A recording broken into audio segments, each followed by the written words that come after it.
119 சங்கீதம் 165 வசனம். உம்முடைய வேதத்தை நேசிக்கிறவர்களுக்கு மிகுந்த சமாதானம் உண்டு, அவர்களுக்கு இடறல் இல்லை. 2 தீமோத்தேயு 3 அதிகாரம் 16-17 வசனங்கள். வேத வாக்கியங்களெல்லாம் தேவ ஆவியினால் அருளப்பட்டிருக்கிறது. தேவனுடைய மனுஷன் தேறினவனாகவும் எந்த நற்கிரியையும் செய்ய தகுதி உள்ளவனாகவும் இருக்கும்படியாக அவைகள் உபதேசத்துக்கும் கடிந்து கொள்ளுதலுக்கும் சீர்திருத்தலுக்கும் நீதியை படிப்பிக்குதலுக்கும் பிரயோஜனமுள்ளவைகளாயிருக்கிறது.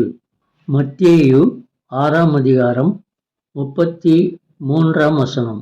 முதலாவது தேவனுடைய ராஜ்யத்தையும் அவருடைய நீதியையும் தேடுங்கள், அப்பொழுது இவைகளெல்லாம் உங்களுக்கு கூட கொடுக்கப்படும்.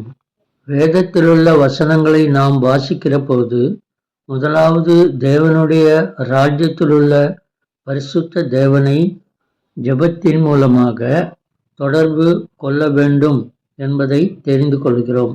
அதனால் தேவன் தம் சித்தத்தின்படி நமக்கு பதிலுரைத்து நம் தேவைகளை பூர்த்தி செய்வார் என்பதையும் தெரிந்து கொள்கிறோம்.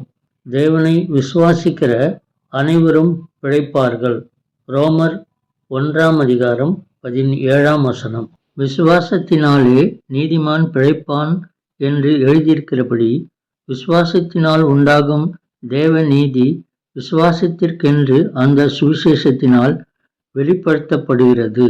இயேசுவினிடத்தில் ஜெபம் பண்ணி அவரை உண்மையாய் நேசிக்கிறவர்கள் நீதியின் பாதையில் நடத்தப்படுவார்கள்.